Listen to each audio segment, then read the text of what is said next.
This one find could finally bring an end to Oak Island's 200-year mystery. It wasn't uncovered where anyone expected. It wasn't found at a depth anyone thought possible. And it ties straight back to the money pit. Instead of celebrating, the team did the opposite. They stopped. Because this discovery doesn't just add another clue. It forces a rethink of who built the money pit, when it was constructed, and why it exists at all. For more than 2 centuries, Oak Island has humbled explorers, engineers, and treasure hunters alike. Every breakthrough has sparked excitement, only to lead to another dead end. But this time feels different. Subscribe now, because the final answer to Oak Island's puzzle may be closer than anyone imagined. Let's break it down. It started with silver in the soil. Dirt from a dig the year before had been dumped on Lot 5, close to that strange circular stone feature near the shoreline.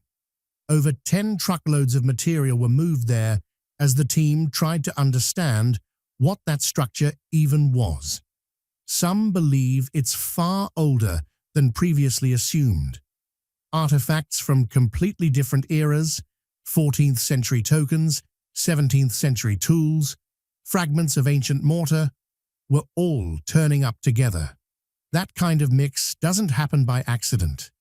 But the real shock came from the very bottom of that pile. Fiona Steele and Peter Fornetti were carefully scanning the area, detectors sweeping back and forth when the signals suddenly spiked, strong and unmistakable. Something was there. They dug carefully, checked again with a pinpointer, and Fiona pulled out what looked like part of a coin. Not cracked, not worn away.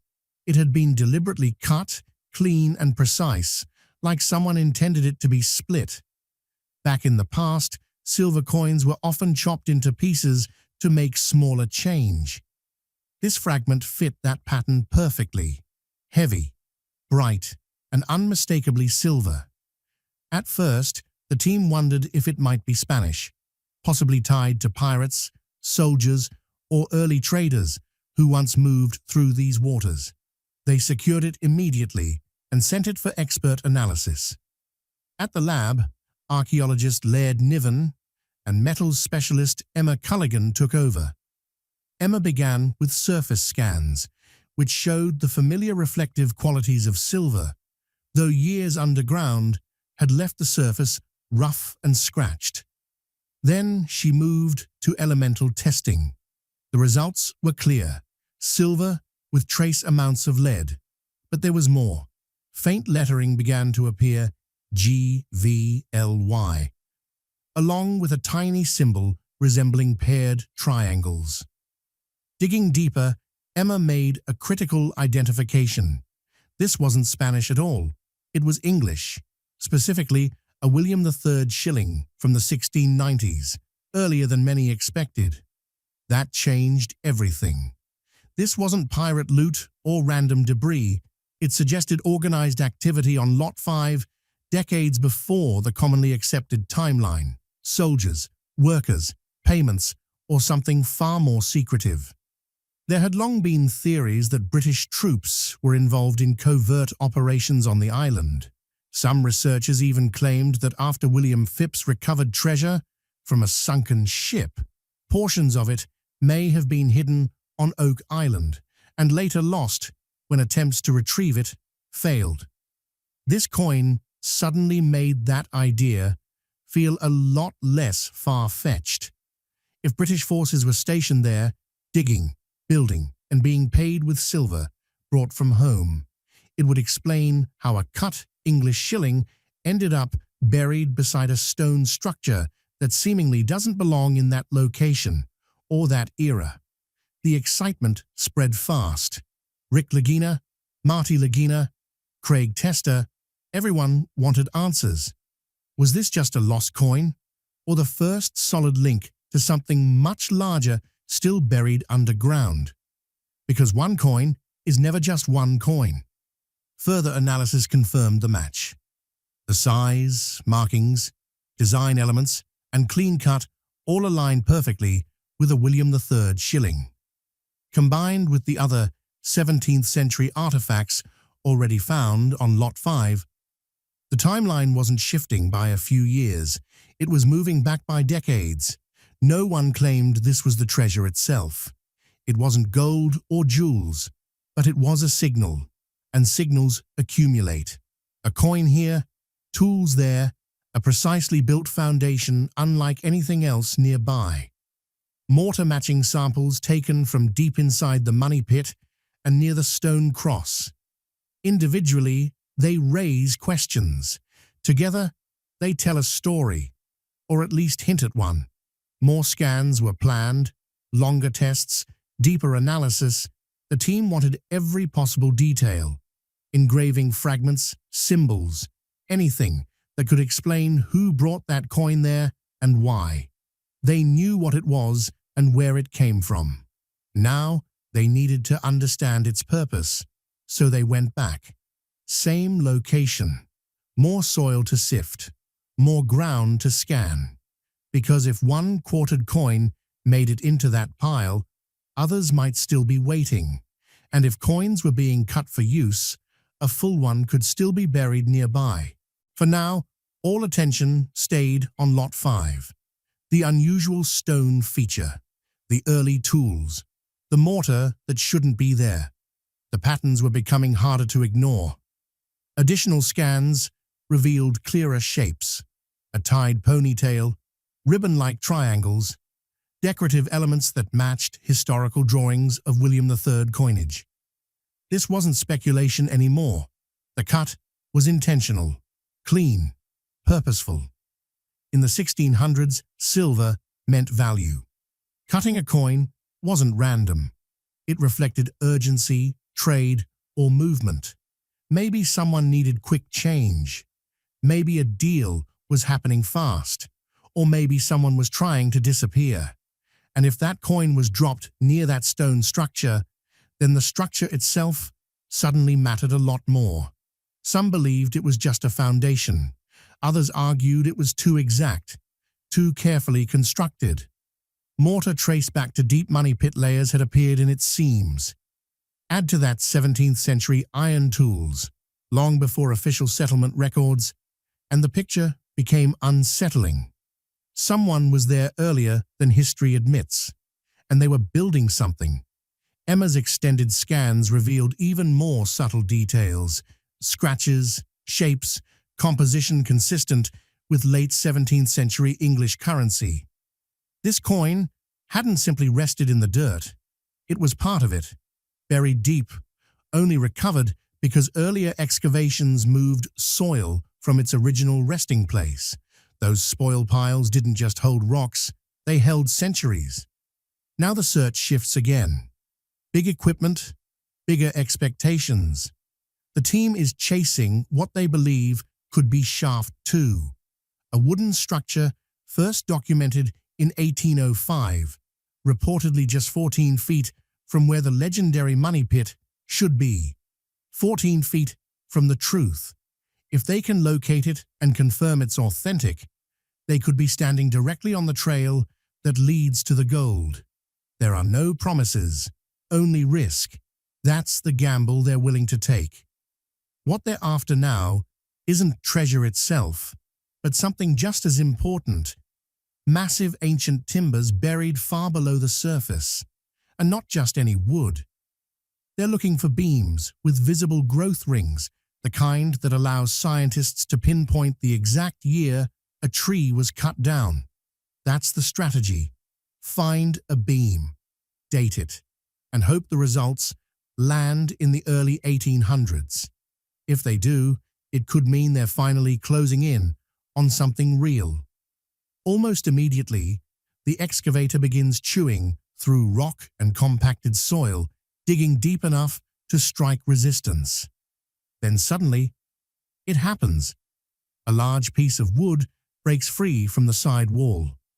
Long, dense, flat-edged.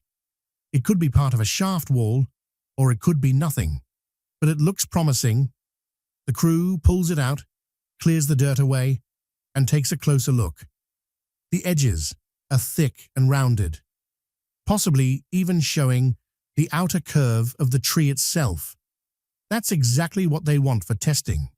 Still, one beam proves nothing. They need more evidence.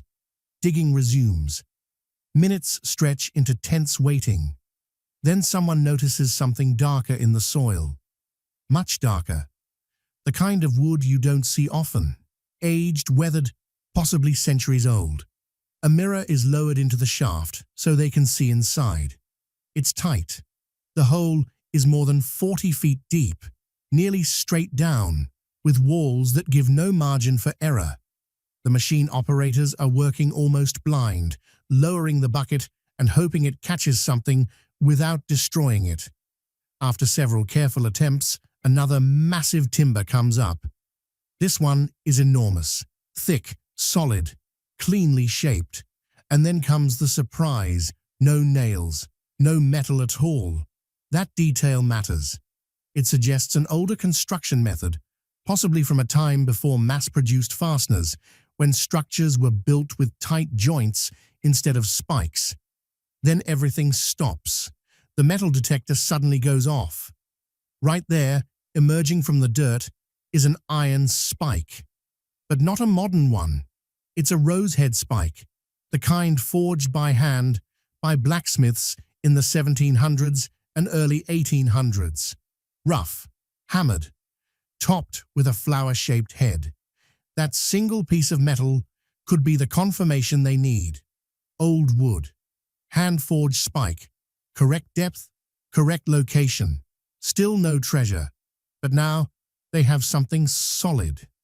Back inside the shaft, more dark planks appear, stacked in layers. That suggests the shaft may have been rebuilt at some point, possibly after a collapse. That would explain the mix of wood colors and conditions. Each piece tells a slightly different chapter of the story. The best samples are carefully boxed and sent for analysis. The goal is clear. Date the wood to around 1805. If the results match, they may have finally located the first major search shaft ever dug on Oak Island. And if that's true, the original money pit could be just 14 feet away. 14 feet. That's closer than anyone has ever been. It's not gold, but it's the best marker they could hope for. Find shaft 2, and everything else might fall into place. The work continues. Radios crackle as the team guides the excavator inch by inch, trying to scrape the shaft wall without shattering the beams. More timbers emerge, some lighter, some nearly black from age, moisture, or both. One massive beam slips from the bucket and drops back into the hole. Retrieving it isn't easy. The operator guesses, adjusts, tries again, and finally gets it out. The beam is enormous, over 10 inches wide, heavy and unmistakably old. Again, no nails. A metal detector sweep confirms it. Nothing. That could mean this timber comes from deeper down, untouched by later repairs, possibly part of the original construction. More evidence appears, another beam half buried, darker than the last, carefully freed, clean edges, same build style. Every piece is measured, photographed, and examined. They're trying to reconstruct the shaft, its size, shape, and orientation. Then compare it to historical maps and early excavation records. According to those records, shaft 2 should be located roughly 14 feet southeast of the money pit. If the current dig aligns with that data, every timber pulled from the ground brings them one step closer to the real target. Oak Island has obsessed treasure hunters for over 200 years. Historians, engineers, and conspiracy theorists alike have all asked the same question: what is buried beneath this island? Generations have chased rumors of immense riches hidden below, drawn in by the legend of the money pit. And now, after decades of drilling, digging, and disappointment, something extraordinary has surfaced. something powerful enough to challenge everything we thought we knew. In a stunning breakthrough, the team uncovered a gold-plated coin unlike any previously found on the island. Buried beneath the sands of Smith's Cove, it isn't just another artifact, it could be a key. And that wasn't the only surprise. Beneath layers of soil and centuries of debris, they also revealed a carefully built wooden structure, remarkably preserved. Some believe it could be an ancient slipway or wharf. If so, why was it built there? Who constructed it? And what were they loading or hiding? At the center of this pursuit are Rick and Marty Lagina, not driven by greed, but by a belief that Oak Island holds answers worth uncovering. With advanced technology and deep historical research, their team may be closer than ever to rewriting the island's story. These discoveries aren't just exciting, they're potentially game-changing. Could this finally be the moment Oak Island gives up its secret? Are these finds connected to the legendary treasure, or something even more significant?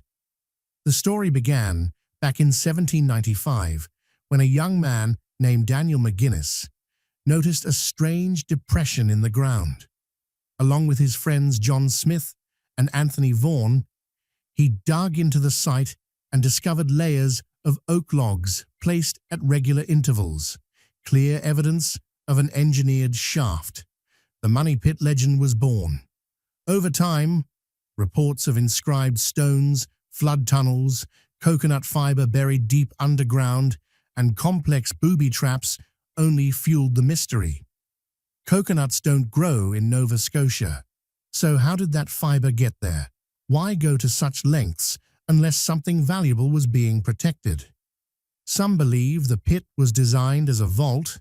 Others think it was meant to hide knowledge, not gold. Whatever the truth, Oak Island has consumed entire expeditions, swallowed machinery, and defied logic for generations. And now, with the discovery of the gold-plated coin at Smith's Cove, the island may be speaking again. When Gary Drayton's detector lit up, no one expected what followed. The coin, aged, gilded, and intricately designed, suggested European origins, possibly from the 1700s or earlier. Found beneath man-made structures and heavy timbers, it raised immediate questions. Was it dropped? Hidden? Part of a larger cache?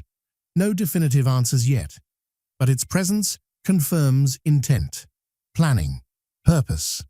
For the Lagina brothers, it's proof that Oak Island still has secrets left to reveal. Because early accounts describe Shaft 2 as a support shaft, possibly dug to reach the money pit from the side, or to drain water, or even to access something without disturbing the main vault. If that's true, then the builders understood engineering far beyond what casual treasure hunters possessed in the early 1800s. The darker timbers raise even bigger questions. Wood that dark doesn't come from a few decades underground. That kind of coloration suggests extreme age, constant moisture, or both. Some experts believe those beams could predate the official discovery of the money pit altogether. If confirmed, it would mean organized activity on Oak Island long before 1795. That possibility sends chills through the team, because it would mean the story everyone knows. The buoy, the pulley, the oak logs might only be the surface layer of something far older. As the excavation continues, subtle details stand out. Tool marks carved by hand, flat surfaces smoothed without modern blades, joints that fit together so tightly they don't require nails. Each feature points to craftsmanship, not haste. Whoever built this shaft knew exactly what they were doing and expected it to remain hidden. At one point, the crew pauses as another beam is lifted free. This one shows distinct growth rings, clearly visible even through centuries of wear. It's exactly the type of sample dendrochronologists hope for. With it, Scientists can match ring patterns to known regional timelines and identify the precise year, and sometimes even the season, the tree was felled. That date could be everything. If the wood dates to the early 1800s, it supports the theory of shaft 2. If it dates earlier, it opens an entirely new chapter, one that could rewrite Oak Island history from the ground up. The waiting is brutal. Results don't come instantly. While samples are prepared and shipped, the team continues digging, documenting, and debating. Every new find sparks fresh theories. Was this shaft abandoned? Was it sealed intentionally? Did it fail? Or did it succeed? Some believe the shaft collapsed and was intentionally backfilled to erase evidence. Others think it was sacrificed, used once, then buried to protect whatever lay beyond. That would explain the layered construction and mixed materials. And then there's the location, 14 feet. That number keeps coming up, again and again. 14 feet southeast of the money pit. 14 feet between failure and success. 14 feet between legend and proof. In treasure hunting terms, that distance is nothing. But in Oak Island terms, it's everything. Because no one has ever reached that close with this level of evidence. As daylight fades, the site takes on a different feel. The machine's quiet. The pit looms dark and still. It's moments like this that remind the team how many others stood here before them. Men who dreamed big, dug deep, and left empty-handed. Some lost fortunes. Some lost lives. Yet the island remains. The gold-plated coin, the stone structures, the slipway, the shafts. They all point to one undeniable truth. Oak Island was used, purposefully, repeatedly, by people with resources, knowledge, and something to protect. And that raises the ultimate question. If all of this effort wasn't for gold, then what was it for? Manuscripts, religious artifacts, political secrets, lost technology, or something so valuable it demanded layers of misdirection, traps, and engineered failure? The Lagina brothers don't claim to know the answer. What drives them isn't certainty, it's evidence. And for the first time, the evidence is lining up. Wood where wood shouldn't be. Metal forged by hand. Coins carried across oceans. Structures hidden beneath tidal zones. Engineering solutions centuries ahead of their time. This isn't coincidence, it's design. As test results approach, the pressure builds. A single date could validate years of work or force the team back to the drawing board. But even failure would still be progress. Because every confirmed fact narrows the possibilities. And Oak Island has always been about eliminating myths to reveal truth. Whatever lies beneath may not match the legends told for generations. It may not be chests of gold or piles of jewels, but it will be something real, something human, something intentional. And that, in many ways, is more valuable than treasure. Because when Oak Island finally gives up its secret, it won't just answer one question. It will answer hundreds. Who came here? When did they arrive? Why did they build this? And what were they willing to do to keep it hidden? The ground is closer than ever to answering back. And this story is far from over. Stay tuned. Like, comment, and subscribe, because the next discovery could change everything.